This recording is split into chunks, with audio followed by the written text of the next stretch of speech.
ආයුබෝවන් දුවේ පුතේ. අද අපි එකතු වෙන්නේ උසස් පෙළ ජෛව පද්ධති තාක්ෂණ වේදයේ කියන විෂයේ 13 වසරේ නිවෘත්තාංක 4 ක්‍රියාවලි පාලනය හා ස්වයංක්‍රීයකරණය කියන පාඩම් මාලාවේ දෙවෙනි පාඩමත් එක්ක අද අපි කතා කරන්නේ ඒකේ හතරේ දෙවෙනි අනුමාත්‍රිකාව සරල විද්‍යුත් පරිපථ එකලස් කිරීම සම්බන්ධයෙන්. එතකොට අපි අද පාඩමේ අන්තර්ගතය බලමු. මුලින්ම අපි කතා වෙනවා බ්‍රෙඩ්බෝඩ් එකක් සම්බන්ධව. ඒ වගේම බ්‍රෙඩ්බෝඩ් ආකාර සහ බ්‍රෙඩ්බෝඩ් එකක් භාවිතයෙන් අපි කොහොමද නිවැරදිව පරිපථයක් ගොඩනගන්නේ කියන එක.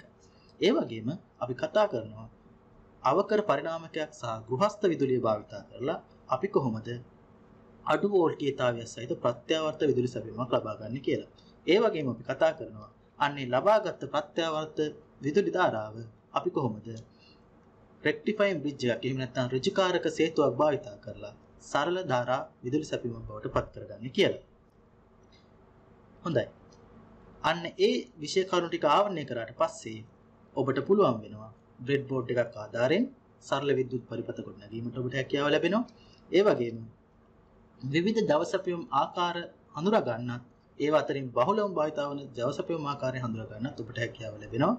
ඒ වගේම ප්‍රත්‍යාවර්ත ධාරාවක් ඍජුකරණය කරලා සරල ධාරාවක් බවට පත් කිරීමේ හැකියාවත් ඔබ ලබා ගන්නවා. ඉතින් නිවැරදිව මේ පාඩමත් එක්ක සම්බන්ධ වුණොත් ඔබට පුළුවන් අන්නේ කියපු ඉගෙනුම් පළ කරා ළඟා වෙන්න. හොඳයි. අපි මුලින්ම එහෙනම් අපි පළවෙනි මාතෘකාව ගැන කතා කරමු. බ්‍රෙඩ්බෝඩ් එකක ව්‍යුහය. දැන් ඔය පුතාලගේ දුවලගේ හැමෝගෙම ඉස්කෝල වලට බ්‍රෙඩ්බෝඩ් ඇවිල්ලා තියෙනවා. ඒකට බ්‍රෙඩ්බෝඩ් කියන නම මුලින්ම ඇහුනම ඔබට මොකද දැනුනේ? මොකද්ද මේ බ්‍රෙඩ් කියන්නේ කියලා? මොකද්ද බ්‍රෙඩ් කියන්නේ පුතේ? බ්‍රෙඩ් කියන්නේ පාන්. එහෙනම් බ්‍රෙඩ්බෝඩ් කියන්නේ පුතේ පාන් පුවරුවක්. ඔයාලට මේ රූපෙන් පේනවා පාන් පුවරුවක්. ඉතින් එහෙනම් මේ පාන් පුවරුවට කියන නම ඉලෙක්ට්‍රොනික පරිපථ හදන්න අපි භාවිතා කරන මර සිදුරු සහිත පුවරුවට කියන හේතුව මොකක්ද? ඒකට හේතුව තමයි පුතේ මුල්ම කාලේ අපි පරීක්ෂා කිරීමේ අරමුණ සඳහා తాවකාලිකව පරිපථ ගොඩනගනකොට අපි භාවිතා කරේ ඇත්තටම බ්‍රෙඩ්බෝඩ් එකක්. ඔයාලට මේ රූප සටහනෙන් පේනවා ඇත්තම බ්‍රෙඩ්බෝඩ් එක తాවකාලික පරිපථයක් හදලා තියෙන හැටි. ඉතින් ඔන්න ඔය හේතුව හින්දා තමයි අපි අද භාවිතා කරන මෙන්න මේ බෝඩ් එකට බ්‍රෙඩ්බෝඩ් එකක් කියලා කියන්න කට්ටිය පෙළඹුණේ. හොඳයි. එතකොට පුතේ මෙන්න මේ වම් අත පැත්තෙන් තියෙන්නේ බ්‍රෙඩ්බෝඩ් එක ඇත්ත ඡායාරූපයක්. ඒ වගේම මැද්දෙන් තියෙනවා බ්‍රෙඩ්බෝඩ් එකක ලේඅවුට් එක එහෙම නැත්නම් සිදුරු පිටලා තියෙන විදිහ.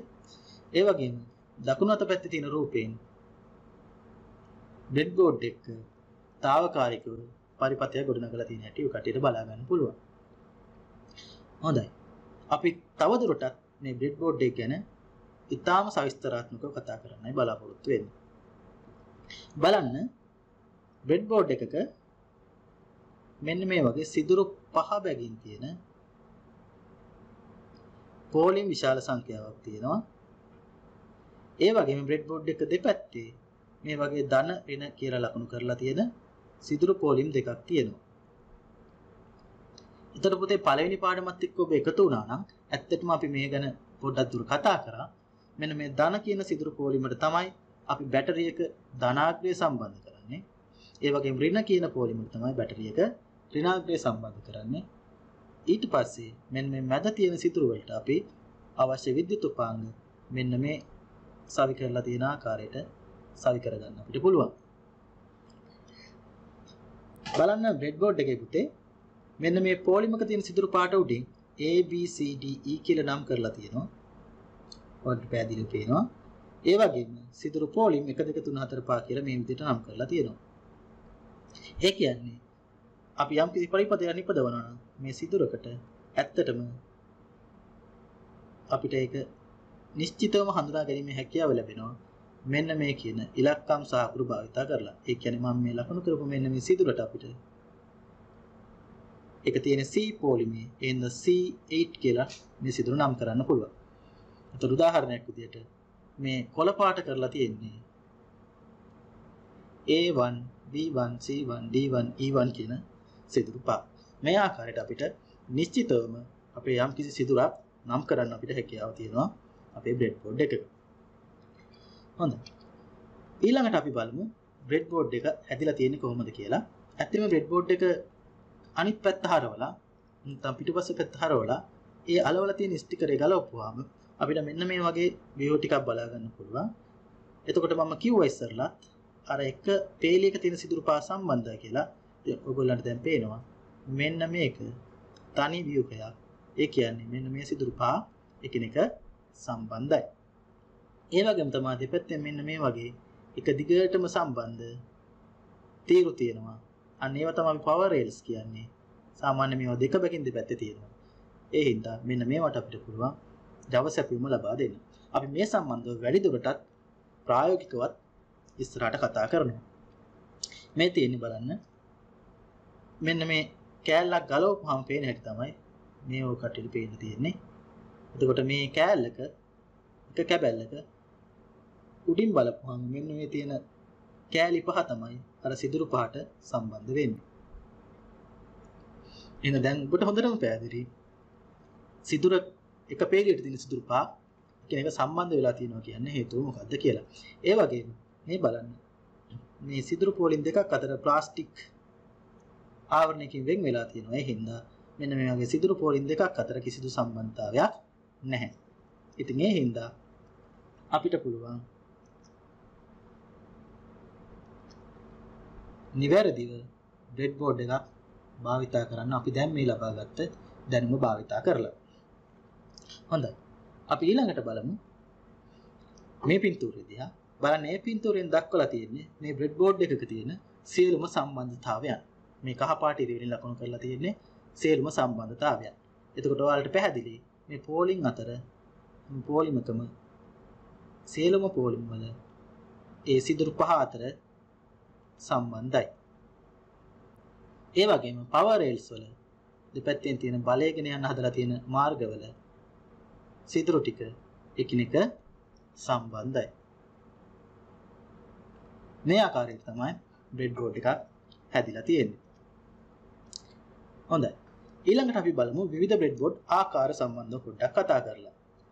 බ්‍රෙඩ්බෝඩ් වල ප්‍රමාණය අනුව පුතේ ඒවා මෙන්න මේ ආකාර තුනට බෙදලා තියෙනවා.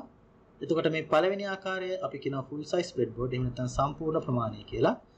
ඊළඟට දෙවැනියට මෙන්න මේ දෙකෙන් පංගුවක් වගේ තියෙන breadboard එක අපි කියනවා half size එහෙම නැත්නම් භාගයක පමණ ප්‍රමාණයේ breadboard එකක්. එහෙනම් අපි ඒකට කියනවා half size breadboard එකක් කියලා. ඒ වගේම ඉතා කුඩා breadboard තියෙනවා. මේවට කියනවා අපි mini breadboard එහෙම නැත්නම් ඉතා කුඩා breadboard කියලා. මෙන්න මේ බ්‍රෙඩ්බෝඩ් ආකාර තුන අපිට බිරිඳ පොලේ හම් වෙනවා. ඒතර අපේ අවශ්‍යතාවය අනුව අපිට මේ ඕනෙම බ්‍රෙඩ්බෝඩ් එකක් භාවිතයට ගන්න පුළුවන්. ඒ වගේම තවත් වැදගත් කාරණාවක් මෙතෙන්ද කියන්නම් පුතේ. මෙන්න මේ කෙළවරේ තියෙන බ්‍රෙඩ්බෝඩ් එක දිහා බලන්න. මෙන්න මේ බ්‍රෙඩ්බෝඩ් එක දිහා බලන්න. මේ කහ පාට බ්‍රෙඩ්බෝඩ් එකේ මෙන්න මේ power rails ලකුණු කරලා තියෙන රතු පාට ඉර කොහෙන්වත් කැඩිලා නැහැ. ඒ කියන්නේ බෙදිලා නැහැ. හැබැයි මේකේ මෙන්න මෙතනින් මේ රතු පාට සහ නිල් පාට ඉරි දෙක කැඩිලායි තියෙන්නේ. ඒ කියන්නේ මෙන්න මේ කහ පාට බ්‍රෙඩ්බෝඩ් එකේ මේ power rails දිගටම එකිනෙකට සම්බන්ධයි. තනි ව්‍යුහයක් විදිහට තියෙන්නේ. මෙන්න මේ බ්‍රෙඩ්බෝඩ් එකේ power rails දිගටම එකට සම්බන්ධ නැහැ. මැද දුරක් පමණයි සම්බන්ධ. ඊට පස්සේ ඒක කැඩිලා ආය සම්බන්ධතාවය ඉස්සරහටත් මෙන්න මේ කොටස වෙනමම එකිනෙකට සම්බන්ධයි. එක සහ දෙක කොටස් දෙක අතර කිසිම සම්බන්ධතාවයක් නැහැ. ඉතින් ඒක තමයි ඔය දිගටම තියෙන රතු ඉරකින් හෝ කෙටින් මැදින් කඩලා තියෙන රතු ඉරකින් පෙන්වන්න කරන්නේ. හොඳයි. ඊළඟට අපි බලමු පුතේ කොහොමද අපි මේ බ්‍රෙඩ්බෝඩ් එකට නිවැරදිව Java සැපයුම සම්බන්ධ කරගන්නේ කියලා. මේ බලන්න අපිට වියලි කෝෂයකින් එහෙම නැත්නම් මේ වගේ බැටරි පැක් එකකට සම්බන්ධ කරපු වියලි කෝෂ වලින් බ්‍රෙඩ්බෝඩ් එකකට බලය සපයන්නත් පුළුවන්. ඒ වගේම වෙනත් ඕනෑම ආකාරයකට බලය සපයීම ආකාරයකින් මේකට බ්‍රෙඩ්බෝඩ් එකට බලය සපයන්න පුළුවන්. ඒ කොහොම සපයුවත් අපි බලය සපයීම සිද්ධ කරන්නේ මෙන්න මේ power rails වලට. නැත්නම් බල සැපයීම මග්න වලට තමයි අපි බල සැපයීම සිද්ධ කරන්නේ. මේ අවස්ථාවේදී එකම පැත්තක තියෙන මෙන්න මේ ධන සහ ඍණ power rails භාවිත කරලා තියෙනවා බලය සපයන්න. එතකොට මේ වෙලාවේ ධාරාව ගන්න හැටි අපි බැලුවොත් එimhe බැටරිය ධන ආකාරයෙන් එනවා. මේ ආකාරයට බ්‍රෙඩ් බෝඩ් එකේ ධන පවර් රේල් එකට එනවා. ධන පවර් රේල් එක දිගේ LED එකේ ධනාග්‍රයට මෙන්න මේ ආකාරයෙන් එනවා. LED එක පසු කරමින් ප්‍රතිරෝධකයේ පසු කරමින් ඍණ පවර් රේල් එකට මෙන්න මේ ආකාරයට එනවා. ඒ ඇවිල්ලා ඍණ පවර් රේල් එක දිගේ නැවත වතාවක් මෙන්න මේ ආකාරයට බැටරිය දක්වා ගමන් කරලා එහෙම නැත්නම් වීලි කෝෂය දක්වා ධාරාව ගමන් කරලා අපේ පරිපථය සම්පූර්ණ වෙනවා. මෙන්න මේ ආකාරයට බ්‍රෙඩ් බෝඩ් එකට ජවය සපයන්න පුළුවන්. එහෙම නැත්නම් අපිට ජවය සපයන්න පුළුවන් තවත් ආකාරයක් තියෙනවා. ඒ තමයි බ්‍රෙඩ් බෝඩ් එකේ දෙපැත්තේ තියෙන පවර් රේල් වලට මෙන්න මේ ආකාරයට ජවය සපයන්න පුළුවන්. බලන්න ධනාක්‍රේණ එනවා. බ්‍රෙඩ් බෝඩ් එක එක පැත්තක ධන පවර් රේල් එකට එනවා. අපේ උපාංග හරහා මෙන්න මේ විදිහට ගමන් කරනවා. ඍණාග්‍රේට එනවා. ඍණාග්‍රය හරහා බැටරියේ එහෙම නැත්නම් වේලි කුසියේ ඍණාග්‍රය දක්වා ධාරාව ගමන් කරනවා. මෙන්න මේ ආකාර දෙකෙන් ඕනෑම ආකාරයක් අපිට අපේ පරිපථ නිර්මාණය කරද්දී අපිට භාවිතා කරන්න පුළුවන්. හොඳයි. ඊළඟට අපි බලමු මේ විදිහට පරිපථ නිර්මාණය කරනකොට අපි උපාංග අතර සම්බන්ධතාවය ඇති කරගන්න අපි මොකද කරන්න කියලා. අපි ඒකට භාවිතා කරනවා ජම්පර් වයර්ස්. එහෙම නැත්නම් අපි කියනවා සම්බන්ධක වයර් කියලා. මෙන්න මේ සම්බන්ධක වයර් ආකාර කිහිපයක් තියෙනවා. බලන්න. මේ පළවෙනි ආකාරය අපි කියනවා ෆීමේල් කියලා. නැත්නම් මේල් ෆීමේල්. මේ මැද්දෙන් තියෙන එක මේල්. ඒ වගේ පින් දෙපැත්තෙම තියෙන පින්ස්. ඒ වගේම තුන්වෙනි ආකාරය ෆීමේල් කියනවා. ඒ වගේ දෙපැත්තෙම තියෙන්නේ සිදුරු. ඉතින් මේ ආකාර තුනම අපිට විවිධ අවස්ථාවලදී භාවිතා කරන්න සිද්ධ වෙනවා දුවේ. එතකොට ඒ අවස්ථා මොනවද කියලා අපි ඉස්සරහා පරීක්ෂණවලදී කතා කරමු. එතකොට මේ තියෙන්නේ සමීප ඡායාරූපය බලන්න. මේල් එක තියෙන්නේ පින්ස්, ෆීමේල්ස් ජම්පර් වයර්ස් වල තියෙන්නේ සිදුරු. ඒ වගේම තමයි ජම්පර් වයර්ස් විවිධ දිගින් අපිට ලබා ගන්න පුළුවන්. මේ බලන්න සමහර ජම්පර් වයර්ස් කෙටි, ඒ වගේම සමහර ජම්පර් වයර්ස් ඊටම දිගයි. ඒතර අපේ අවශ්‍යතාවය අනුව අපිට අවශ්‍ය දෙකකින් ජම්පර් වයර්ස් ලබා ගැනීමේ හැකියාව තියෙනවා. හොඳයි. මේ තියෙන පුතේ තවත් ජම්පර් වයර් ආකාරයක්. එතකොට කලින් භාවිත කරපු ජම්පර් වයර් ඒවට කියන්නේ අපි ෆ්ලෙක්සිබල් එහෙම නැත්නම් නම්‍යශීලී ජම්පර් වයර් කියලා. ඒතර ඒවා ගොඩක් දිගින් වැඩි නිසා ඒ වගේ ජම්පර් වයර්ස් භාවිත කරලා හදපු පරිපථය බලනකොට ටිකක් තේරුම් ගන්න අමාරු වෙන්න පුළුවන්. ඒ හින්දා අපිට මෙන්න මේ වගේ ජම්පර් වයර්ස් භාවිත කරලා මේ වගේ සම්බන්ධක වයර් භාවිත කරලා අපිට ඊටාම පහසුවෙන් හඳුනා ගන්න පුළුවන් විදිහේ සම්බන්ධතා සහිත පරිපථයක් ගොඩනගා ගන්න පුළුවන්.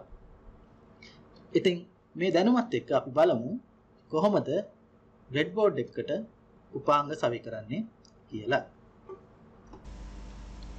හරි පුතේ දැන් අපිට පේනවා අපේ තිරේ මේ වගේ බ්‍රෙඩ් බෝඩ් කීපයක් ඒ වගේම තවත් විවිධ උපකරණ කීපයක් උපාංග කීපයක් අපි දැන් බලමු අපි කතා කරපු කරුණු ටික ප්‍රායෝගිකව බලලා ඉමු.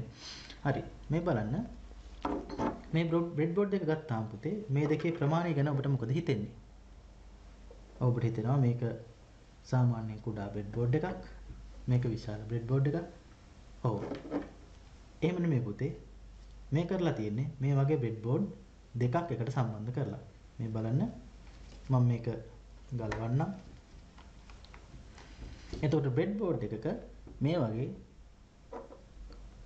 නිරුම් සහ මේ වගේ කට්ට සහිත ව්‍යුහයක් හදලා තියෙනවා. ඒතකොට මේවා අපිට එකිනෙක මේ විදිහට සම්බන්ධ කරගෙන අපිට අවශ්‍ය ප්‍රමාණයට විශාලව අපේ බෙඩ් බෝඩ්ස් හදාගන්න සකසා ගන්න පුළුවන්.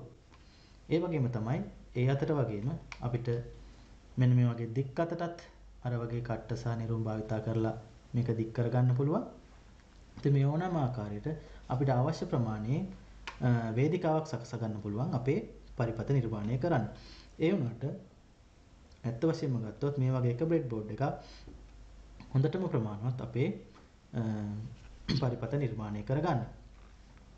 දැන් අපි බලමු අපි අර සිද්ධාන්ත කතා කරනකොට කතා කරපු දේවල් මෙන්න මේ ප්‍රායෝගිකව බලලෙමු. බලන්න මේකෙත් මෙන්න මේ විදිහේ සිදුරු පහේ පෝලියම් තියෙනවා.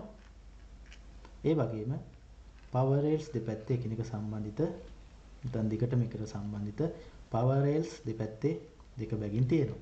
ඒතර මේ ආකාරයට තමයි breadboard එක ඉදිරිපස පෙනුම සැකසීලා තියෙන්නේ.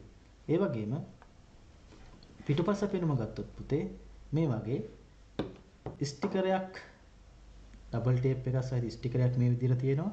ඒතකොට යම් කිසි කෙනෙක්ට මෙන්න මේ උඩ දුඹුරු පාට කොටස පමණක් ගලවලා අපිට මෙන්න මේ ඩබල් ටේප් එක මාර්ගයෙන් මේක ඇලෙනවා. මේ ඩබල් ටේප් එක මාර්ගයෙන් අපිට පුළුවන් අපි නිර්මාණය කරන යම් කිසි ව්‍යාපෘතියක් සඳහා බ්‍රෙඩ්බෝඩ් එක අලව ගන්න ඕන වුණොත් නිශ්චිතව මේක ස්ථානයක අපිට මෙන්න මේ ස්ටිකරය භාවිත කරන්න පුළුවන්. ඒ වගේම ඒ ස්ටිකරය සහ ඩබල් ටේප් එක සියල්ල මේ විදිහට ගැලවුවට පස්සේ අපිට පුළුවන් ඇතුලේ තියෙන ව්‍යුහය බලා ගන්න. මේ බලන්න මේ ආකාරයට පිටිපස්ස ගලවලා අයින් කරොත් අපිට අපි ඉස්සරහට කතා කරා වගේ ඇතුළේ ව්‍යුහය බලා ගන්න පුළුවන්. මෙතන තියෙනවා එකිනෙකට සම්බන්ධයි කියලා කියපු සිදුරු පහේ පෝලින්. එතකොට ඒවා සම්බන්ධ වෙලා තියෙන එකම ලෝහ ව්‍යුහයකින්. දැන් අපිට මේ එක තීරුවක් ගලවලා බලන්න පුළුවන්. අපිට ඒ සඳහා පාවිච්චි කරන්න පුළුවන් පින් එකක්. ඉතින් මුලින්ම ගලවනකොට ටිකක් මේක තදයි. ඒත් අපිට මේ වගේ ගලව ගන්න පුළුවන්. ඒ ගැලවුවාම අපිට බලන්න පුළුවන් අපි අර ෆොටෝ එකේ දැක්කා වගේ ව්‍යුහයක්. නේද? ඔව්. මේ තියෙන්නේ අපි ඉස්සලා ෆොටෝස් වල දැක්ක ව්‍යුහය වගේ ව්‍යුහයක්. එතකොට මෙන්න මේ කෑලි පහ තමයි උද සිදුරු පහට සම්බන්ධ වෙන්නේ. මෙන්න මේ සිදුරු පහ තමයි අපි යම් කිසි උපාංගයක් අපි සවි කරන යම් කිසි උපාංගයක් අපි සවි කරන්නේ. අන්න ඒක නිසා අපි බැරි වෙලා හරි මෙන්න මේ ආකාරයට උපාංගයක් සවි කරොත් ඒ කියන්නේ එකම පොලිමක සිදුරු අතර යම් කිසි උපාංගයක් සවි කරොත් මෙන්න මේ ආකාරයට ඒ කියන්නේ ඒ උපාංගයේ පාද දෙක අතර සම්බන්ධතාවයක් ඇති වෙනවා. ඒ කියන්නේ මේ උපාංගය ලුහුවත් නැත්නම් ලුහුවත් වෙච්ච පරිපතයක් තමයි අපිට හම් වෙන්නේ. ඉතින් අපිට මේ හින්දා අපි අනිවාර්යයෙන්ම බ්‍රෙඩ්බෝඩ් එකක උපාංගයක් සවි කරනවා නම් මෙන්න මේ වගේ පෝලින් දෙකක් අතර මේ උපාංගය සවි කරන්න ඕනේ. මෙන්න මේ ආකාරයට පෝලින් දෙකක් අතර තමයි අපි උපාංගය සවි කරන්න ඕනේ. හොඳයි. අපි දැන් මේ ගලවපු කැලේ නැවතත් බ්‍රෙඩ්බෝඩ් එකට මේ ආකාරයට සවි කරමු. හොඳයි. ඊට පස්සේ අපි බලමු කොහොමද මේ බ්‍රෙඩ්බෝඩ් එක විවිධ සම්බන්ධතා ඇති කරගන්න පෙන්නුම් වයර් භාවිත කරන්න කියලා. දැන් මම ඉස්සෙල්ලා කතා කරා බ්‍රෙඩ්බෝඩ් සමහර බ්‍රෙඩ්බෝඩ් ආකාරවල මෙන්න මේ පවර් රේල් එක දිගේ දිගටම සම්බන්ධ නැහැ කියලා. සමහර පවර් රේල්ස් වල මෙන්න මේ වගේ මැදින් කැඩිලා තියෙනවා කියලා මම කිව්වා. නේද? දැන් අපි ඉස්සෙල්ලා ගලවලා බලපු මෙන්න මේ බ්‍රෙඩ්බෝඩ් ආකාරයේත් ඔය කට්ටියට හොඳින් බැලුවොත් පේනවා මෙන්න මෙතනින් මේ පවර් රේල් එක කඩලා තියෙන්නේ. ඒ කියන්නේ මෙන්න මේ දෙපැත්ත අතර කිසිදු සම්බන්ධතාවයක් නැහැ. ඉතින් අන්න ඒ වෙලාවට අපිට මේ පවර් රේල් එකේ දිගටම සම්බන්ධතාවය ඇති කරගන්න ඕන නම් අපිට පුංචි උපක්‍රමයක් භාවිත කරන්න පුළුවන්. ඒක තමයි එතකොට මම මෙන්න මේ බ්‍රෙඩ්බෝඩ් එකේ දක්වලා තියෙන්නේ. බලන්න මේ තියෙන ජම්පර් වයර් කැබලි. එතකොට ධනාග්‍රය අපි දුන්නොත් එහෙම බැටරිය ධනාග්‍රය මෙන්න මෙතෙන්ට බැටරිය ධනාග්‍රය දුන්නොත් එහෙම එතකොට මේ පොලිමේ මෙතෙන්ට එනකම්ම ධනාරෝපිත වෙනවා. ඒක සම්බන්ධයි. නමුත් මෙන්න මේ ස්ථාන දෙක අතර සම්බන්ධතාවය නැති වෙලා තියෙන්නේ. එහෙනම් මම කරලා තියෙන්නේ තවත් ජම්පර් වයර් එකකින් මෙන්න මේ ආකාරයට සම්බන්ධතාවය ඇති කරලා තියෙනවා. එතකොට දිගටම මේ ආකාරයට ධන සම්බන්ධතාවයේ නැත්නම් ධනාරෝපණය මේ දෙක පොලිමටම ලැබෙනවා. ඊට පස්සේ ඒ පොලිමෙන් මම බ්‍රෙඩ්බෝඩ් එකේ අනිත් පැත්තට අරන් තියෙනවා තවත් ජම්පර් වයරයක්. එතකොට බ්‍රෙඩ්බෝඩ් එකේ අනිත් පැත්තෙත් මෙන්න මේ තීරුව ධන වෙනවා. හැබැයි එතනින් එහාට සම්බන්ධතාවයක් නැහැ. අන්න ඒ සම්බන්ධතාවය ඇති කරගන්නම නැවත වතාවක් මෙන්න මේ ජම්පර් වයර් කැබල්ලා සවි කරලා තියෙනවා. එතකොට ඒ ජම්පර් වයරය හරහා සම්බන්ධතාවය ඇති වෙන නිසා මෙන්න මේ දිගටමත් දැන් ධනාරෝපිත වෙනවා. ඒතර මේ ආකාරයට අපිට පුළුවන් ධනාරෝපිත පවර් රේල් එක මුළු බෙඩ් බෝඩ් එක පුරාම හදා ගන්න. ඊළඟට අපිට පුළුවන් ඍණාරෝපිත පවර් රේල් එකත් ඒ විදිහටම මේ බෙඩ් බෝඩ් එක හරහා හදා ගන්න. ඒතර මේ වගේ පුංචි උපක්‍රමයක් භාවිත කරලා අපිට දිගට මේ වගේ කන්ටිනියස් එහෙම නැත්නම් නොකඩී පවතින සම්බන්ධතාවයක් ඇති කර ගන්න පුළුවන්.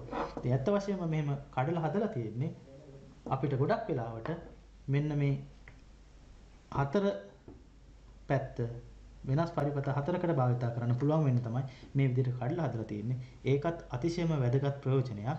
අපි ඉස්සරහට භාවිත කරනකොට ඒකේ අගය අපිට බලා ගන්න පුළුවන්. හොඳයි.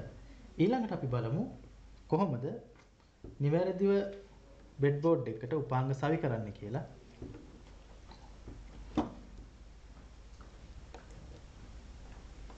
අපිට මෙතන තියෙනවා විවිධ උපාංග සවි කරපු බෙඩ් බෝඩ් එකක්. එතකොට අපි බලමු මේ උපාංග හවි කරලා තියෙන හැටි හරියද කියලා. අපි පළවෙනි පාඩමෙත් අපි කතා කරා විචල ප්‍රතිරෝධකයක් කොහොමද බෙඩ් බෝඩ් එකට සවි කර ගන්න ඕනේ කියලා. දැන් මෙන්න මේ සවි කරලා තියෙන එක ඔය කට්ටියට පේනවා පැහැදිලිවම. එක දිගට තියෙන සිදුරු පහකට තමයි මේ විචල ප්‍රතිරෝධකය සවි කරලා තියෙන්නේ. එහෙනම් ඒක ලුහුවත් පරිපතයක්. ඒ හින්දා අපි විචල ප්‍රතිරෝධකය සවි කරනවා නම් මෙන්න මේ ආකාරයට වෙනම පවතින සිදුරු පෝලිම් 3කට පාද 3 සවි වෙන පරිදි අපි විචල ප්‍රතිරෝධකය සවි කර ගන්න ඕනේ. එතකොට මේ ආකාරයට සවි කරගත්තොත් ඒක නිවැරදි සම්බන්ධතාවයක්. ඒතර අපි නිවැරදිව කරනවා නම් මෙන්න මේ වගේ පෝලිම් 3කට එන්නයි සම්බන්ධ කරන්න ඕනේ. ඒ වගේම බලන්න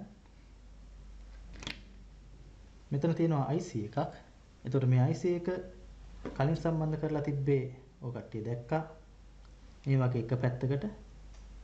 එතකොට මේ විදිහට IC එක සම්බන්ධ කරොත් IC එකේ මෙන්න මේ පාද අතර ලුහුවත් වීම සිද්ධ වෙනවා. එතකොට මේ පාද දෙක එකම පොලිමට සම්බන්ධ වෙනවා. ඒ හින්දා IC එකක් සම්බන්ධ කරනවා නම් අපි මෙන්න මේ මැද්දේ දෙකට බෙදලා තියෙන ඇලියෙන් දෙපැත්තට වෙන්න තමයි IC එක සම්බන්ධ කරගන්නේ.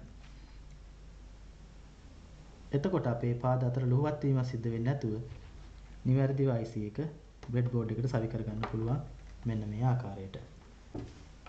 හොඳයි. ඔය ආකාරයට තමයි IC එකක් සහ විචල්‍ය ප්‍රතිරෝධකයක් බෙඩ් බෝඩ් එකට සවි කරන්නේ. ඒ වගේම අපි ඊළඟට බලමු අපි කොහොමද ස්විච් එකක් බෙඩ් බෝඩ් එකට සවි කරන්න කියලා. ස්විච් එක පුතේ මෙන්න මේ එක පැත්තක එක ළඟ තියෙන පාද දෙකක් හරහා තමයි අපි පරිපතය නිර්මාණය කරගන්න ඕනේ. ඒ කියන්නේ මේ පාද දෙක අතර සම්බන්ධතාවයක් නැහැ. එක ළඟ තියෙන පාද දෙකක් අතර සම්බන්ධතාවයක් නැහැ. හැබැයි මෙන්න මේ පැත්තේ දෙපැත්තේ තියෙන පාද දෙකක් අතර සම්බන්ධතාවය තියෙනවා. ඒක මම ඔය කට්ටියට ඇඳලා පෙන්නුවොත් එහෙම මේක තියෙන්නේ මෙන්න මේ ආකාරයට.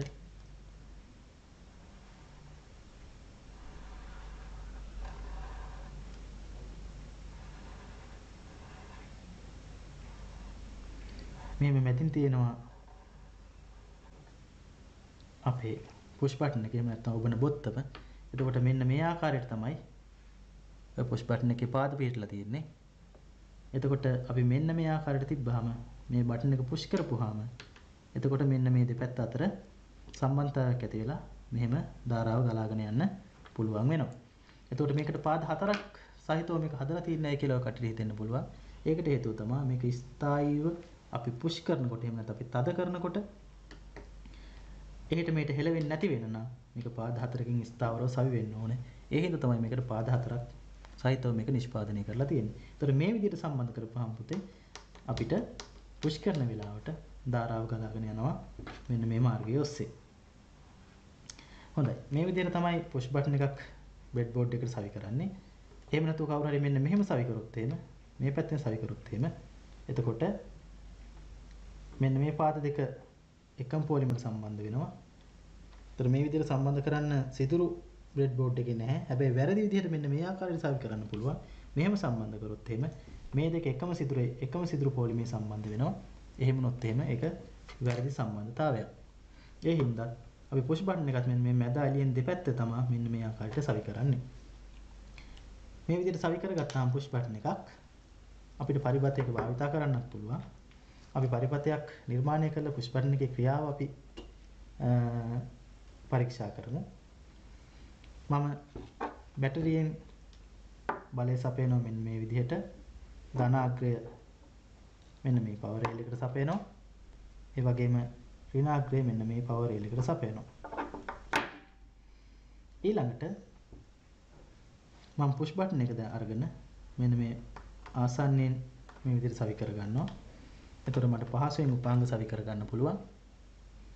ඊළඟට මට පුළුවන් ධනාග්‍රයෙන් පුෂ් බටන් එකත් එක්ක සම්බන්ධතාවය ඇති කරගන්න ප්‍රතිරෝධකයක් භාවිතා කරන්න පුළුවන්. මම ඒකට මෙන්න මේ වගේ ප්‍රතිරෝධකයක් භාවිතා කරනවා. එතකොට මේ ධනාග්‍රය පැත්තට ප්‍රතිරෝධක එක පාදයකයි පුෂ් බටන් එකේ එක පාදයකට එක පාදයක් තියෙන සිදුරු පොලිමරට තවත් මේ විදිහේ ප්‍රතිරෝධකයේ අනිත් පාදයයි සවි කරනවා මම. ඊළඟට දැන් අපේ ඍණාග්‍රයට අරගෙන ගිය හැකි අපිට මම LED එකේ ධනාග්‍රයේ පුෂ් බටන් එකේ අනිත් පාදයේ සහිත සිදුරු පොලිමටයි LED එකේ ඍණාග්‍රය අපේ පරිපතේ ඍණාග්‍රයට මේ විදිහට සම්බන්ධ කරනවා. දැන් එතකොට මේක ඔබන වෙලාවට නැත්නම් පුෂ් බටන් එක පුෂ් කරන වෙලාවට අපිට LED එක දැල්ව ගන්න පුළුවන්. මෙන්න මේ ආකාරයට. ඒ වගේම පුෂ් බටන් එක අතහැරපුවාම අපේ LED එක දැල්වෙන එක නවතිනවා. මෙන්න මේ ආකාරයට අපිට පුළුවන් ස්විච් එකක් LED එකක ස්විච් සහිත පරිපතයක් නිර්මාණය කරගන්න.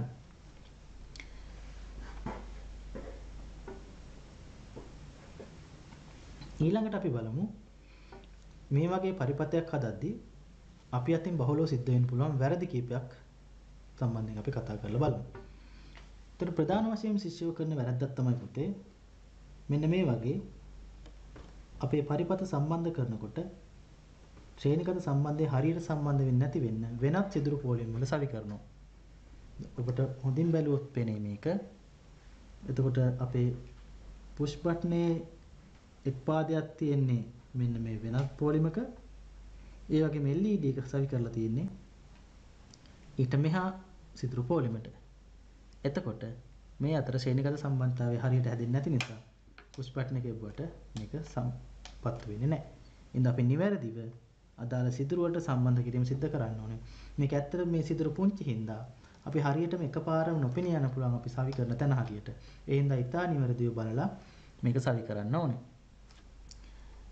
එතකොට ඒ එකක් වැරද්දක් සිසුන් බහුලව අපේ ශිෂ්‍යෝ බහුලව සිදු කරන. ඒ වගේම ඊළඟ ලොකුම වැරද්ද තමයි ධන ඍණ අග්‍ර ભેදයක් සහිත උපාංග සවි කරනකොට ධන ඍණ අග්‍ර මාරු කරලා සවි කරනවා. එතකොට අපි දර්ශකයේ ලෙස භාවිතා කරන LED කේ අග්‍ර වැරදි ලෙස සවි කිරීම බහුලවම දකින්න පුළුවන් වැරද්දක්. එතකොට LED එක ධන අග්‍රය පරිපතේ ධන අග්‍රය පැත්තට. ඒ කියන්නේ මෙන්න මේ අවස්ථාවේ නම් බලන්න වීලි කෝෂයේ ධන අග්‍රයෙන් එනවා ප්‍රතිරෝධය හරහා යනවා ස්විච් එකට එනවා ස්විච් එක පහු වෙනවා ස්විච් එක පහු වුණාට පස්සේ අපිට හම් වෙන්න ඕනේ LED එකේ ධන අග්‍රය. ඒකට හේතුව තමයි LED එකේ ධන අග්‍රය මේ ස්විච් එකට සම්බන්ධ වුණාම ස්විච් එක් පාදයක් සහිත පොලිමරට සම්බන්ධ වුණාට පස්සේ අනිත් පාදය අපි සම්බන්ධ කරන්නේ පරිපතේ ඍණාග්‍රයට. එහෙනම් LED ඍණාග්‍රය තමයි පරිපතේ ඍණාග්‍රයට අපි මේ විදිහට සවි කරන්නේ. එතකොට මෙන්න මේ ආකාරයට සවි කරොත් අපිට පුළුවන් නිවැරදි පරිපතයක් හදා ගන්න. ඉතින් ඔන්න ඔය කියන කරුණු ටික නිතර පරීක්ෂණාත්මකව කරොත් අපිට පුළුවන් නිතර පරීක්ෂණය කරමින් අපි ප්‍රැක්ටිස් කරොත් අපිට පුළුවන් බෙඩ් බෝඩ් එක පරිපත හදන එක ඉතා පහසුවෙන් කරන්න. හරි. ඊළඟ විශේෂ වැදගත්ම කාරණය තමයි දුවේ පුතේ අපේ මේ භාවිතා කරන උපාංගවල පාද දිග නැත්නම් එහෙම නැත්නම් දිග නැති අවස්ථාවල දිග මදි වෙන අවස්ථාවලදී මේ විදිහට ඒ පරිපත සම්පූර්ණ කරන්න අපිට භාවිතා කරන්න වෙනවා සම්බන්ධක වයර. මම මේකටත් මේ වගේම සරල පරිපතයක් භාවිතා කරන්න. ධනාග්‍රයෙන් ප්‍රතිරෝධකය හරහා ඊට පස්සේ LED එක හරහා ගමන් කරලා ඍණාග්‍රයට යන පරිපතයක්. දැන් බලන්න අපි සවි කරලා තියෙනවා බැටරිය සවි කරලා තියෙනවා. LED එක සහ ප්‍රතිරෝධකය සවි කරලා තියෙනවා. ඉතින් මේකට අපිට ඵලය සපයන්න පුළුවන් ජම්ප් වයර් භාවිතා කරලා. එතකොට මේ තියෙන වයර් වලට තමයි අපි කියන්නේ ජම්ප් වයර්ස් කියලා. මේ තියෙන වයර්ස් වලට අපි කියන්නේ ජම්ප් වයර්ස් කියලා. එහෙම නැත්නම් සම්බන්ධක වයර කියලා. මේවා එක එක දිගින් අපිට බලා ගන්න පුළුවන්. විවිධ දිග සහිත ජම්ප් වයර්ස් තියෙනවා. අපේ අවශ්‍යතාවය අනුව. එතකොට මේවට අපි කියනවා ෆ්ලෙක්සිබල් ජම්ප් වයර්ස් කියලා. එහෙම නැත්නම් නම්‍යශීලී ජම්ප් වයර් කියලා. එහෙම නැත්නම් අපිට මෙන්න මේ ආකාරයේ නම්‍යශීලී නොවන ජම්ප් වයර් ආකාරයක් දක්වන්න පුළුවන්. ඒතර මේවත් අපිට ඕනනම් භාවිතා කරන්න පුළුවන් අපේ පරිපථවල. මේ වගේ ජම්ප් වයරයක් ඔබට කඩෙන් මිලදී ගන්නකොට දකින්න ලැබෙන්නේ මෙන්න මේ ආකාරයට. එකිනෙකට සම්බන්ධ කරපු ජම්ප් වයර් ඒකක විදිහට. එතකොට මේ තියෙන්නේ මේල් ජම්ප් වයරයක්, ජම්ප් වයර් කට්ටලයක්. ඒ වගේම මේ තියෙන්නේ ෆීමේල් ජම්ප් වයර් කට්ටලයක්. මේවා විවිධ අවස්ථාවලදී අපිට භාවිතා කරන්න සිද්ධ වෙනවා. ඒතර අපිට මේ ආකාරයට අපිට අවශ්‍ය ජම්ප් වයරය වෙන් කරලා අරගෙන අපේ පරිපථය සඳහා භාවිතා කරන්න පුළුවන්. හොඳයි අපි හදපු පරිපථය සඳහා මම මේ වෙලාවේ මේ වගේ ජම්ප් වයර්ස් දෙකක් භාවිතා කරනවා. දැන් අපි මුලින්ම කරන්න ඕනේ අපේ ධන අග්‍රයෙන් මෙන්න මේ ආකාරයට ප්‍රතිරෝධයේ ධන පැත්තට සම්බන්ධතාවයක් ඇති කරන්න ඕනේ. ඒ වගේම LED එකේ ඍණාග්‍රී පැත්තෙන් අපේ බලසැපීමේ ඍණාග්‍රයට පරිපථය මේ විදිහට සම්බන්ධ කරන්න ඕනේ. ඒකට මේ විදිහට සම්බන්ධ කරපුවාම පරිපථය දැල් වෙනවා. ඒ කියන්නේ අපේ සම්බන්ධතාව අපි හරියට හදලා තියෙනවා. ඔන්න ඔය ආකාරයට දුවේ අපිට පුළුවන් බ්‍රෙඩ් බෝඩ් එකකින් සරල පරිපථයක් తాවකාලිකව අත්හදා බැලීමේ අරමුණ සඳහා නිර්මාණය කරන්න. හොඳයි පුතේ. අන්න ඒ ආකාරයට අපි නිර්මාණය කරගත්ත පරිපථ එහෙම නැත්නම් අපි తాවකාලිකව බ්‍රෙඩ් බෝඩ් එකක් මත නිර්මාණය කරගත්ත පරිපථ ඊළඟට අපිට මෙන්න මේ වගේ පුවරු වල අපිට ස්ථීරවම පාස්සන්න පුළුවන්. මේ වගේ පුවරු වලට එහෙම නැත්නම් අපි මෙන්න මේ වගේ පුවරු වලට කියනවා වේරෝ බෝඩ්ස් කියලා. මෙන්න මේ වගේ වේරෝ බෝඩ් එක අපිට පුළුවන් తాවකාලික අරමුණින් පරීක්ෂාව සඳහා බ්‍රෙඩ් බෝඩ් එකක් මත නිර්මාණය කරගත්ත පරිපථ මෙන්න මේක ආකාරයට ස්ථීරවම පෑස්සීම සිදු කරන්න. එතකොට වේරෝ බෝඩ් එකක උඩ පැත්ත පෙනුම තමයි මෙන්න මේ රූපය දක්වලා තියෙන්නේ. මේ බලන්න. එතනත් මේකේ මේ සිදුරු පෝලිම අතර සම්බන්ධතාවයක් තියෙනවා ඔබට පේනවා. මෙන්න මේ පෝලින් දෙකක් අතර සම්බන්ධතාවය නැහැ. ඉතින් එතකොටත් අපි අර බ්‍රෙඩ් බෝඩ් එකේ ඉගෙනගත්ත මූලධර්මයෙන් පාවිච්චි කරලා අපිට උපාංගයක පාද දෙකක් අතර සම්බන්ධතාවයක් ඇති නොවන පරිදි, ඒ කියන්නේ ලුහුවත් නොවන පරිදි පෑස්සීම සිදු කරන්න පුළුවන්. ඉතින් මේ වගේ පාසු පරිපථයක් තමයි මේ තුන්වෙනි රූපයේ පෙන්නලා තියෙන්නේ. හොඳයි. එතකොට වේරෝ බෝඩ් වල ස්ථීරවම පරිපථ පෑස්සීම කියන පාඩම අපි අද කතා කරන්න බලාපොරොත්තු වෙන්නේ. අද අපි කතා කරන්න බලාපොරොත්තු වෙන්නේ වෙනත් මාතෘකාවක්. අපි ඒ මාතෘකාවට ඊළඟට යමු වෙන්න බලාපොරොත්තු වෙනවා. හොඳයි. මේ තමයි අපි අද කතා කරන්න වෙන ප්‍රධාන මාතෘකාව පොතේ. ඒ තමයි යම් සැපයුම් වෝල්ටීයතාවයක් මගින් වෙනස් වෝල්ටීයතා ලබා ගැනීම කියන මාතෘකාව. එතකොට අපි දන්නවා පොතේ අපි විවිධ බල සැපයුම් භාවිතා කරනවා විවිධ කාර්යයන් ඉටු කරගන්න. එතකොට මේ මුලින්ම දක්වලා තියෙන වියලි කෝෂ ඔයාලා හොඳින් අඳුරනවා. අපි විවිධ අවශ්‍යතා සඳහා භාවිතා කරනවා වියලි කෝෂ. ඒ වගේම අපි සූර්ය කෝෂ භාවිතා කරනවා.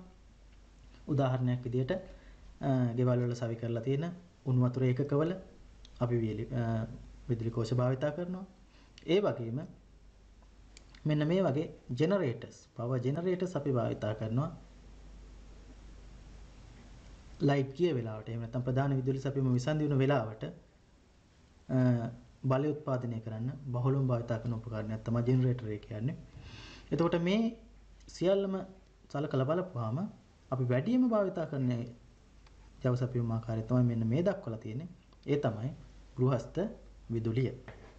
එතකොට ගෘහස්ත විදුලියෙන් තමයි පුතේ අපි බහුලවම අපිට අවශ්‍ය වැඩ ටික කරගන්නේ.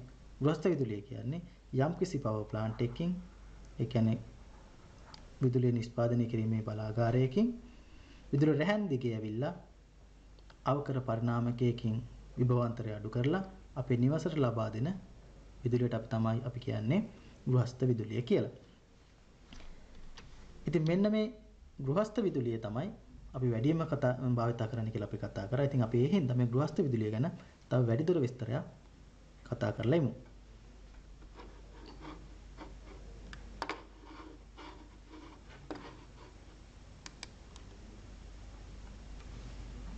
හොඳයි මේ කාරණේ අපි දැන් කතා කරලා තියෙන පුතේ ගෘහස්ත විදුලිය කියන්නේ විද්‍යුත් ජව සැපයුම් අතරින් බහුලවම භාවිත වන ගෘහ ජව සැපයුම් ආකාරය. ඒ වගේම ගෘහස්ත විදුලි සැපයුම කියන්නේ වෝල්ට් 230ක ප්‍රත්‍යවර්ත සැපයුමක්. ඒතර වෝල්ට් 230ක් කියන්නේ ඉහළ විභවාන්තරය. ඔය කට්ටිය දන්නවා අපි සාමාන්‍යයෙන් භාවිත කරන 4S බැටරි එක තියෙන වෝල්ට් 9යි. එහෙනම් වෝල්ට් 230ක් කියන්නේ ඉහළ විභවාන්තරය. ඉතින් ගෘහස්ත විදුලියේදී අපි භාවිත කරන්නේ වෝල්ට් 230ක ප්‍රත්‍යවර්ත සැපයුම. ඒ වගේම තමයි ප්‍රත්‍යවර්ත සැපයුමක පුතේ නිතරම විභවාන්තරයේ දිශාව, ඒ කියන්නේ ධාරාව ගලා යන දිශාව අපි කියනවා ධන ඍණ කියලා. ඕක වෙලාවෙන් වෙලාවට වෙනස් වෙනවා. මෙන්න මේ රූප සටහන බලන්න. මේ තියෙන්නේ ප්‍රත්‍යවර්ත විදුලි සැපයුමක කාලයත් සමග විභවාන්තරය වෙනස් වීමේ ප්‍රස්ථාරයක්. මේ බලන්න. පළවෙනි මෙන්න මේ අර්ධ වක්‍රය තුල එහෙම නැත්නම් ප්‍රත්‍යවර්ත ධාරාවක් නිපද වෙන්නේ ඔය කට්ටිය දන්නවා ටර්බයිනයක් කරකලා ටර්බයිනයේ තියෙන දඟර එක අර්ධ වක්‍රයක් එහෙම නැත්නම් වට භාගයක් කරකිනකම් මෙන්න මේ ප්‍රත්‍යවර්ත විදුලි සැපයුමේ විභවාන්තරය එහෙම නැත්නම් ධන ඍණ දිශාව මෙන්න මේ රූප සටහනේ මෙන්න මේ වෙලාවේදී මේක ධන දිශාවට තමයි පිහිටන්නේ. ඒ වගේම ඊළඟ අර්ධ වක්‍රයේදී විභවාන්තරයේ දිශාව එහෙම නැත්නම් ධාරාව ගලා යන දිශාව වෙනස් වෙනවා. ඊළඟ අර්ධ වක්‍රයේදී එය ඍණ දිශාවට එහෙම නැත්නම් අනිත් දිශාවට ගලාගෙන යනවා. ඊට පස්සේ ඊළඟ අර්ධ වක්‍රයේදී නැවතත් විභවාන්තරය ධන වෙනවා. ඊළඟ අර්ධ වක්‍රයේදී නැවතත් ඍණ වෙනවා. මේ විදිහට ධාරාව එහෙම නැත්නම් විභවාන්තරය මේ කියන දෙකම වේලාවෙන් වේලාවට වෙනස් වෙවි තමයි ප්‍රත්‍යවර්ත ධාරාවක් අපිට ළඟා වෙන්නේ. එතකොට අපි මෙන්න මේ වගේ ධාරාවකින් යම්කිසි උපකරණයක් ක්‍රියාත්මක කරගන්න ඕන නම් අපි මෙන්න මේ දිශාව වෙනස් වෙන එක නවත්තලා තනි දිශාවට ධාරාව ගන්න විදිහට අපේ සැපයුම හදා ගන්න වෙනවා. අන්න ඒ විදිහට හදාගත්ත සැපයුමකට අපි කියනවා සරල ධාරාවක් කියලා. එතකොට මේ රූප සටහනෙන් ඔයාලට දැක්කන්නේ ප්‍රත්‍යවර්ත ධාරාවක්. එතකොට මේ ප්‍රස්ථාරයෙන් දැක්වෙන්නේ සරල ධාරාවක්. එතකොට ප්‍රත්‍යවර්ත ධාරාව සරල ධාරාව බවට පත් කරගත්තොත් තමයි අපි දිනදා භාවිතා කරන විවිධ උපකරණ අපිට භාවිතා කරන්න පුළුවන් වෙන්නේ. ඉතින් ඒ වගේ ප්‍රත්‍යවර්ත ධාරාවක් සරල බවට පත් කරගන්නකොට මෙන්න මේක කරන්න යන ක්‍රියාවලිය ප්‍රධාන පියවර 3කින් සමන්විතයි. පළවෙනි එක තමයි පරිණාමකයක් මගින් අපි විභවාන්තරය අඩු කරගන්න ඕන. මම ඔබට කිව්වා ගෘහස්ත විදුලිය එහෙම නැත්නම් අපේ ගෘහ විද්‍යුත් පරිපථයට ලැබෙන විභවාන්තරය වෝල්ට් 230ක්. එච්චර ලොකු විභවාන්තරයක් අපි අපේ උපකරණ වල භාවිතා කරන්නේ නැහැ. ඉතින් පළවෙනියෙන්ම අපි කරන්න ඕනේ පරිණාමකයක් භාවිතා කරලා විභවාන්තරය අඩු කරන එක. ඒකට මේ රූප සටහන වලට පැහැදිලි අපිට එන 230 වෝල්ට් විභවාන්තරය ස්ටෙප් ඩවුන් පරිණාමකයක් එහෙම නැත්නම් අවකර පරිණාමකයක් භාවිතා කරලා අපි අඩු විභවාන්තරයක් බවට පරිවර්තනය කරගන්න ඕනේ. ඊළඟට අපි තරංග ඍජුකරණය හා සුමටකරණය කරන්න ඕනේ. ඒ සඳහා අපි භාවිතා කරනවා ඩයෝඩ් බ්‍රිජ් එකක්. මෙතන අපි කියනවා රෙක්ටිෆයින් බ්‍රිජ් එකක් කියලා. ඍජුකරණ සේතුවක් කියලා. ඒක හදලා තියෙන්නේ මෙන්න මේ රූප සටහනේ දැක්වෙන ආකාරයට ඩයෝඩ් 4ක් භාවිතා කරලා. මෙන්න මේ ආකාරයේ ඩයෝඩ් 4ක සැකැස්මකින් තමයි අපි ප්‍රත්‍යවර්ත ධාරාවක් සරල ධාරාවක් බවට පත් කරන්නේ. ඊට පස්සේ අපි ඒක සුමටකරණය කරන්නත් ඕනේ. සුමටකරණය කරනවා කියන්නේ මේ එළියට එන ධාරාව වෝල්ට් බිඳුව සහ අපි එළියට ගන්න භාවිතා කරපු අවකර පරිණාමකකින් අපි වෝල්ට් 12ක් ගත්තා නම් බිඳුව සහ 12 අතර නිතරම විචලනය වෙවි තමයි අපිට ලැබෙන සරල ධාරාව ලැබෙන්නේ. එහෙනම් මෙන්න මේ විචලනය අඩු කරන එකට අපි කියනවා සුමටකරණය කියලා. ඒකට හොඳට මේ වෙලාවේ මතක තියාගන්න සුමටකරණය කියන ක්‍රියාවලිය අපි දීර්ඝව ඉස්සරහට කතා කරනවා. ඒ හින්දා දැනට මතක තියාගන්න මේක පියවරක් විදිහට දෙවෙනි පියවර තමයි තරංග ඍජුකරණය හා සුමටකරණය කරනවා කියලා කියන්නේ. ඊළඟට අපි තුන්වෙනි පියවරට යනවා.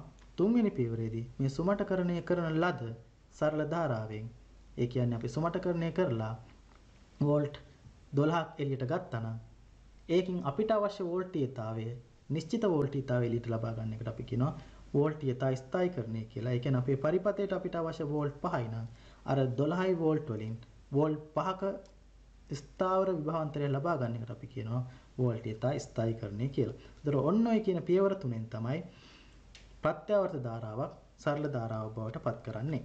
ඉතින් මෙන්න මේ වෝල්ටීයතා ස්ථායීකරණය කියන එක ආකාර කිහිපයකට කරන්න පුළුවන්.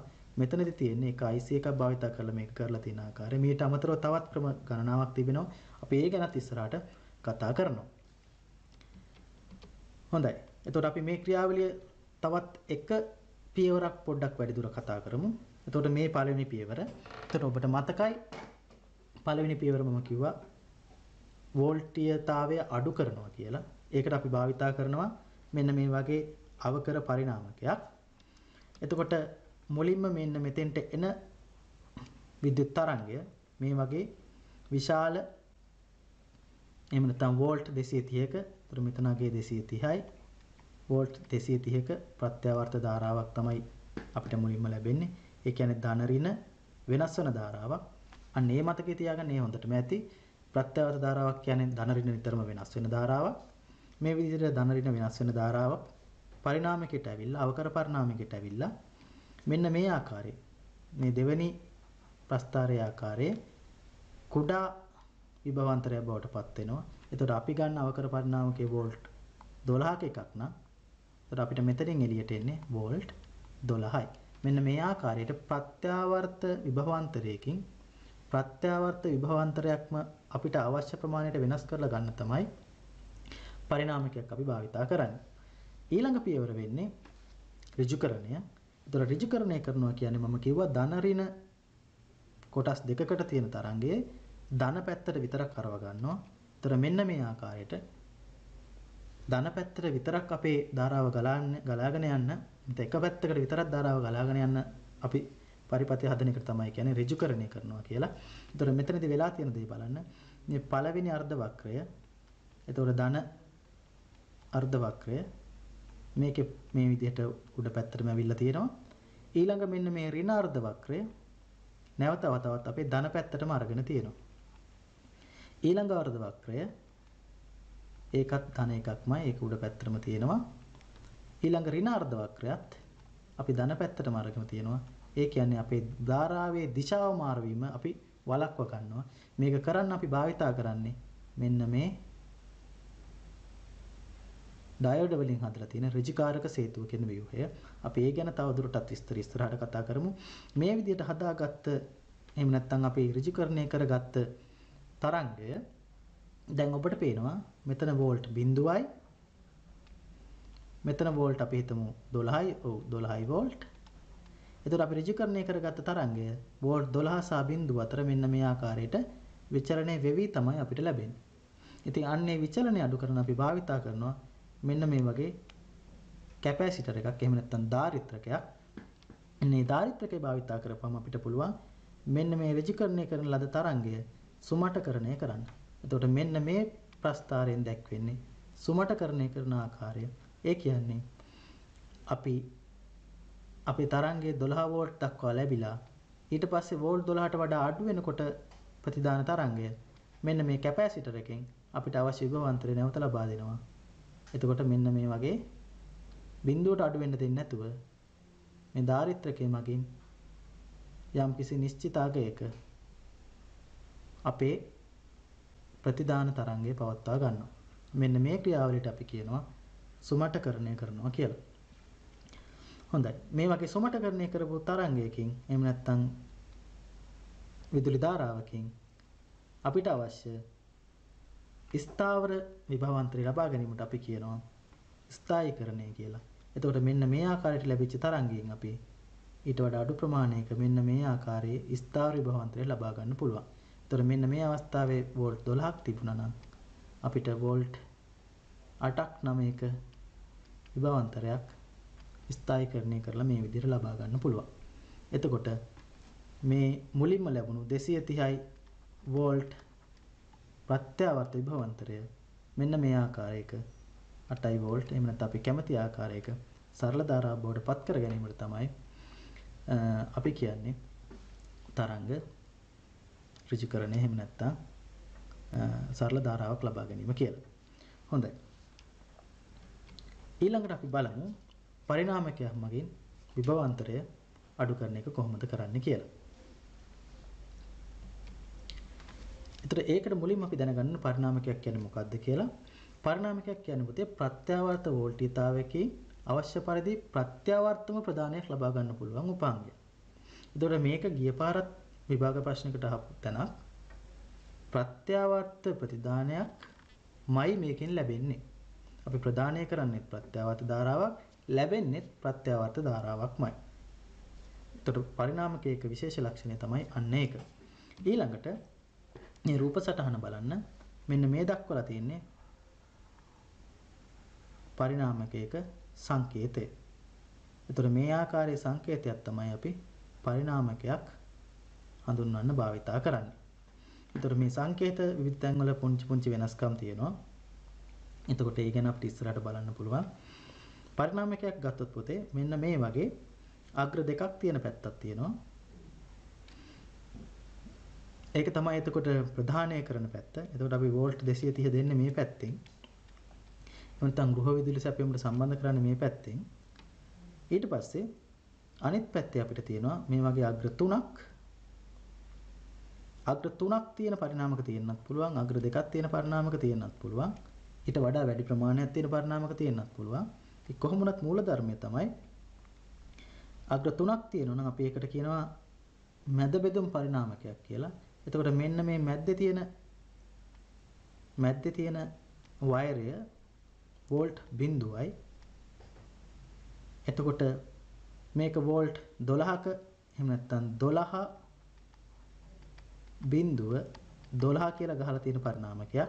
මෙන්න මෙතන තියෙනවා වලට පැහැදිලිවම නේද? ඒ කියන්නේ මේ මැද ඉඳලා එහෙම නැත්නම් කළු පැහැති වයරේ ඉඳලා මේ එක පැත්තකට වෝල්ට් 12ක් තියෙනවා. එන අනිත් පැත්තටත් වෝල්ට් 12ක් තියෙනවා. ඒතර අපි මැද වයරය සහ දෙපැත්තේ වයර දෙකෙන් ඕනම එකක් එක සම්බන්ධ කරොත් අපිට ලබා ගන්න පුළුවන් විභවාන්තරය වෝල්ට් 12යි. ඒ වගේම මෙන්න මේ T3 සහ T1 කියලා නම් කරලා තියෙන වයර් දෙකේ එහෙම නැත්නම් ටර්මිනල්ස් දෙකෙන් කෙලවරවල් දෙකෙන් අපි ප්‍රතිදානයක් ලබා ගත්තොත් අපිට එනවා 12 වෝල්ට් 24ක ප්‍රතිදානයක් අපිට ලබා ගන්න පුළුවන්. මේ තියෙන්නේ පරිණාමකයක් හැදිලා තියෙන ආකාරය. එතකොට පරිණාමකයක තියෙන මැද්දේ යකඩ හෝ තවත් විවිධ ද්‍රව්‍ය භාවිතා කරනවා හරයක් තියෙනවා. ඒ යකඩ හරය හට මෙන්න මේ ආකාරයේ ප්‍රාථමික දංගරයක් සහ ද්විතීයික දංගරයක් ඔතලා තියෙනවා. එතකොට මෙන්න මේ ප්‍රාථමික දංගරයේ පොට ගාන අඩු නම් ඒ වගේම ද්විතීයික දංගරයේ පොට ගාන වැඩි නම් අපි ඒකට කියනවා අධිකර පරිණාමකයක් කියලා. ඒ කියන්නේ මෙහෙට පුංචි විභවාන්තරයක් දුන්නොත් එළියට ගන්න පුළුවන් තමයි අධිකර පරිණාමකයක්. එතකොට මේකට පුංචි විභවාන්තරයක් දුන්නොත් එළියට විශාල විභවාන්තරයක් ගන්න පුළුවන් ප්‍රතිදානයේ විදිහට. ඒ වගේම අනිත් පරිණාමක වර්ගය තමයි අවකර පරිණාමක. ඒකෙදි ප්‍රාථමික දංගරයට විශාල වෝල්ටීයතාවයක් ලබා දීලා ද්විතීයික දංගරයෙන් අපි කුඩා වෝල්ටීයතාවයක් එළියට ලබා ගන්නවා. ඒතර අපි අපේ යෙදුම් සඳහා බහුලව භාවිතා කරන්නේ අවකර පරිණාමක. ඒකට හේතුව අපිට ලැබෙන ගෘහස්ත විදුලිය වෝල්ට් 230ක් අපිට අවශ්‍ය වෙන ඊට වඩා කුඩා වෝල්ටීයතාවයක්. එහෙනම් අපි භාවිතා කරනවා අවකර පරිණාමක. එතකොට පරිණාමක ආකාර දෙකක් අපි මේ වෙනකොට කතා කරා. දැන් මතක් කරගන්න. පළවෙනි එක අවකර පරිණාමක. එතකොට අවකර පරිණාමක දකින්නට ලැබෙන උපාංග ටිකක් තියෙනවා පුතේ. මෙතන උදාහරණ දෙකක් දක්වලා තියෙනවා. වෙල්ඩින් ට්‍රාන්ස්ෆෝමර් තුල අවකර පරිණාමක දකින්නට පුළුවන්. ඒ වගේම අපේ ෆෝන් charge කරන්න තියෙන charger වල එහෙම නැත්නම් අපි කියනවා power pack කියලා. ඔන්නේ power pack වල අවකර පරිණාමක දකින්නට පුළුවන්. ඒ වගේම අධිකර පරිණාමක අපිට දකින්න පුළුවන් කැතෝඩ කිරණ භාවිතාව වන උපකරණ තුල. ඒ කියන්නේ රූපවාහිනී වගේ උපකරණ වල අධිකර පරිණාමක එහෙම නැත්නම් වෝල්ටීයතාව වැඩි කරන ආකාරයේ පරිණාමක දකින්නට ලැබෙනවා. එතකොට මේ තියෙන පුතේ අවකර සහ අධිකර පරිණාමක දෙක පරිපත සංකේත දෙක බලන්න. ප්‍රාථමික දංගරයේ පැත්තේ පොටවල් ගණන වැඩි, ද්විතීයික දංගරයේ පැත්තේ පොටවල් ගණන අඩුයි නම් අපි කියනවා ඒකට අවකර පරිණාමකයක් කියලා. ඒකෙම අනිත් පැත්ත ප්‍රාථමික දංගරයේ පැත්තේ පොටවල් අඩුයි, ද්විතීයික දංගරයේ පැත්තේ පොටවල් වැඩි නම් අපි කියනවා ඒකට අධිකර පරිණාමකයක් කියලා. මෙන්න මේ ආකාරයට පරිණාමක වර්ග දෙකක් අපිට හමු වෙනවා. හොඳයි. ඊළඟට අපි බලමු පරිණාමකයක් නිවැරදිව ගෘහ විදුලියට සම්බන්ධ කරලා ඒකෙන් ලබා දෙන විභවාන්තරය කොහොමද අපි මැනගන්නේ කියලා. හොඳයි පුතේ මේ තියෙන්නේ පරිණාමකයක්. ඒ වගේම මේ තියෙන්නේ අපේ ගෘහ විද්‍යුත් සැපයුම. එතකොට මේ ගෘහ විද්‍යුත් සැපයුමට මේ පරිණාමකය සම්බන්ධ කරලා මල්ටිමීටරය ආධාරයෙන් අපිට ලැබෙන විභවාන්තරය මයින් කොහොමද කියලා අපි ඊළඟට කතා කරමු. අපි સિદ્ધාන්ත කොටසේදී කතා කරා පරිණාමකයක අග්‍ර දෙකක් සහිත පැත්තක් තියෙනවා. එතකොට අපි මේ පැත්තට කියන්නේ ප්‍රධාන වෝල්ටීයතාව ලබා දෙන පැත්ත කියලා. එතකොට මේ පැත්ත අග්‍ර දෙකක් තියෙන මේ පැත්ත තමයි අපි අපේ ගෘහ විද්‍යුත් පරිපථයත් එක්ක සම්බන්ධ කරන්නේ. ඒ වගේම පරිණාමකයක තියෙනවා අග්‍ර තුනක් තියෙන පැත්තක්. එතකොට මෙන්න මේ අග්‍ර තුනක් තියෙන පැත්තේ මැද්දේ අග්‍රය අපි කියව වෝල්ට් බිඳුව කියලා අපි සලකනවා කියලා. ඒ වගේම දෙපැත්ත අග්‍රයෙන් අපිට මෙන්න මේ පරිණාමකයේ ගහලා තියෙන ආකාරය අනුව විභවාන්තරය එළියට ගන්න පුළුවන් කියලා අපි කතා කරා. එතකොට මේකත් මැද බෙදුම් පරිණාමකයක්. මේක ගහලා තියෙන්නේ 6.6 වෝල්ට් පරිණාමකයක් කියලා. ඒ කියන්නේ මැද්දේ තියෙන මෙන්න මේ කළු පැත්තේ අග්‍රයට සාපේක්ෂව දෙපැත්තේ අග්‍ර දෙක වෝල්ට් 6 බැගින් අපිට ලබා දෙනවා. ඒ කියන්නේ අපිට ටෝටලි මේකේ මෙන්න මේ දෙපැත්තේ වයර් දෙකට සම්බන්ධ කරොත් ප්‍රධානීය විදිහට වෝල්ට් 12ක් ගන්න පුළුවන්. මැද වයරයත් එක්ක දෙපැත්තේ ඕනම වයරයක් සම්බන්ධ කරොත් ප්‍රතිදානීය විදිහට අපිට වෝල්ට් 12ක් වෝල්ට් 6ක් ලබා ගන්න පුළුවන්. ඉතින් අපි මේක ගෘහ විද්‍යුත් පරිපථයට සම්බන්ධ කරලා මේකෙන් ලබා දෙන වෝල්ටීයතාව මනින ආකාරය බලමු. මම මුලින්ම අපේ මල්ටිමීටරය ප්‍රත්‍යාවර්ත ධාරාවක් ප්‍රත්‍යාවර්ත විභවාන්තරයක් මනින්න පුළුවන් පරාසයට මෙන්න මේ විදිහට කරකව ගන්නවා. එතකොට අපේ මල්ටිමීටරෙන් අපිට එළියට ලබා දෙන විභවාන්තරය වෝල්ට් 6ක් හෝ උපරිම වෝල්ට් 12ක්. ඒ හින්දා මන්න මේ මල්ටිමීටරයේ වෝල්ට් 20ක් මනින්න පුළුවන් පරාසයට අපේ රොටරි ස්විච් එක කරකව ගත්තා. ඊට පස්සේ මම කරන්නේ මෙන්න මේ රතු පැහැති වයරය පරිණාමකයේ නිල් පැහැති වයරයකට මේ විදිහට සම්බන්ධ කරනවා. ඊළඟට කළු පැහැති නැත්නම් පොදු අග්‍රය පරිණාමකයේ මෙන්න මේ කළු පැහැති වයරයට සම්බන්ධ කරනවා. ඊළඟට අපි බලමු අපේ පරිණාමකය අපේ ගෘහ විද්‍යුත් සැපයුමත් එක්ක සම්බන්ධ කරලා මේ වෙලාවේ අපිට දෙන විභවාන්තර පාඨාංකය කීයද කියලා. ඔය කටියට පැහැදිලිව පේනවා ඇති. මේ වෙලාවේ අපිට මෙන්න මේ මැද තියෙන කළු වයරයයි මේ කෙළවරේ තියෙන නිල් වයරයත් එක්ක අතර විභවාන්තරය 5.33 වෝල්ට් කියලා අපිට පෙන්නනවා. අපි ඒත් එක්කම බලමු මැද වයරය සහ අනිත් පැත්තේ තියෙන නිල් පාටි වයරයත් එක්ක අතර තියෙන විභවාන්තරය කීයද කියලා. ඒකත් 5.32 කියලා පෙන්නනවා. ඔව් ඒ කියන්නේ මේ පරිණාමකයේ 6.6 කියලා ගහලා තිබ්බට අපිට එළියට ගන්න පුළුවන් වෙන්නේ 5.33 වෝල්ට් වගේ විභවාන්තරයක්. ඒකට හේතුව තමයි නිෂ්පාදනය කරද්දී සිදුවන විවිධ වෙනස්කම් නිසා හරියටම ওই කියන අගයන් ලබා ගන්න නොහැකි වෙන්න පුළුවන්. හරි ඊළඟ වැදගත් කාරණය තමයි අපි මැද තියෙන කළු වයරක අමතක කරලා දෙපැත්තේ තියෙන නිල් පැහැති වයර් දෙකට සම්බන්ධ කරොත් ඒ කියන්නේ මැද බෙදුම් පරිණාමකයේ දෙපැත්තේ අග්‍ර දෙකට සම්බන්ධ කරොත් අපිට එළියට ගන්න පුළුවන් 6යි ඔව් සිද්ධාන්තික වශයෙන් වෝල්ට් 12ක් ගන්න පුළුවන්. ඒ වුණාට අපිට තිබෙන්නේ 5.33. ඒ කියන්නේ ඒකේ දෙගුණේ 10.72 වෝල්ටීයතාවයක් ප්‍රතිදාන වෝල්ටීයතාව විදිහට ලබා ගන්න අපිට අන්න ඒ විදිහට පරිණාමකයේ සම්බන්ධ කරොත් පුළුවන්. ඒතර මෙන්න මේ ආකාරයට තමයි අපි පරිණාමකයකින් බාහිරට ලබා දෙන විභවාන්තරය මැනගන්නේ. හොඳයි පුතේ දැන් ඔයගලන්ට පැහැදිලි වෙන්නේ නැති කොහොමද වෝල්ට් 230ක ගෘහ විද්‍යුත් පරිපථයෙන් අපිට අවශ්‍ය විභවාන්තරය ලබා ගන්න කියලා. ඔව් අපි ඒ සඳහා භාවිතා කරන අවකර පරිණාමකයක්. එතකොට මේ අවකාර පරිණාමකයක් භාවිතා කරලා වෝල්ට් 230ක විභවාන්තරයක් වෝල්ට් 10ක 12ක විභවාන්තරයකට පරිවර්තනය කරගන්න හැටි තමයි අපි ඒ කරලා බැලුවේ. හොඳයි පුතේ. ඔන්න ඔය ක්‍රියාකාරකමත් එක්ක අපි අද දවසේ පාඩම අවසන් කරනවා. අපි ඉක්මනින්ම බලමු අපි අද දවසේ කතා කරපු මාතෘකා ටික මොනවද කියලා. අපි මුලින්ම පරීක්ෂා කිරීම සඳහා తాවකාලිකව පරිපථ ගොඩනගන්න බ්‍රෙඩ් බෝඩ් එහෙම නැත්නම් ව්‍යාපෘති පූර්ව භාවිතා කරනවා කියලා කතා කරා. ඒ වගේම පරීක්ෂා කිරීමෙන් අනතුරුව නිවැරදිව නිර්මාණය කරගත්ත පරිපථ ස්ථාවරව සකස් කරගන්න අපි වේරෝ බෝඩ් භාවිතා කරනවා කියලා අපි කතා කරා. ඒ වගේම බහුලවම භාවිතා වන විවිධ ජව සැපයුම් ආකාර අපි කතා කරා. ඒ අතරින් වැඩිම භාවිතා වන ජව සැපයුම් ආකාරය ගෘහ විද්‍යුත් පරිපථයෙන් අපිට ලැබෙන වෝල්ට් 230ක ප්‍රත්‍යවර්ත ධාරාව කියලා අපි කතා කරා. ඒ වගේම ට්‍රාන්ස්ෆෝමරයක් එහෙම නැත්නම් පරිණාමකයක් භාවිතා කරලා ඔන්න ඔය අපිට ලැබෙන 230 වෝල්ට් ප්‍රත්‍යවර්ත ධාරාව අපිට අවශ්‍ය වෙනත් ප්‍රත්‍යවර්ත විභව ධාරාව බවට විභවාන්තරය බවට පරිවර්තනය කරගන්න පුළුවන් කියලා අපි කතා කරා. ඉතින් මෙන්න මේ කියන කරුණු ටිකත් එක්ක අද පාඩම අපි නවත්තනවා. ඊට කලින් මෙන්න මේ අභ්‍යාසය ලියා ගන්න කියලා මම ඔයගොල්ලන් ඉල්ලනවා බලන්න. පහත දී ඇති එක් එක් උපාංගයේ සංකේත හා භාවිතයක් බැගින් ලියා දක්වන්න. එතකොට පරිණාමකයේ සංකේතය සහ භාවිතය දැන් අපි අද කතා කරා. ඒ වගේම ඩයෝඩයක්, නිර්ද්‍රවීය දාරිත්‍රකයක්, ද්‍රවීය දාරිත්‍රකයක් කියන්නේ මොකක්ද කියලා චුට්ටක් හොයලා බලලා මේ ප්‍රශ්නෙට උත්තර ලියන්න උත්සාහ දරලා ලබන සතියේ පාඩමත් එක්ක එකතු වෙන්න කියලා ඉල්ලා සිටිනවා. ඒකට හේතුව තමයි ලබන සතියේ පාඩමෙන් එහෙම නැත්නම් පාඩමේ ඊළඟ කොටසෙන් අපි සම්බන්ධ වෙන්නේ අද කරපු පාඩමේ මේ ඉතිරි කොටසත් එක්ක. එහෙනම් අන්න ඒ ඉතිරි කොටසත් එක්ක සම්බන්ධ වෙද්දී මේ දැනුම ගොඩාක් දුරට අවශ්‍ය වෙයි කියලා මම හිතනවා.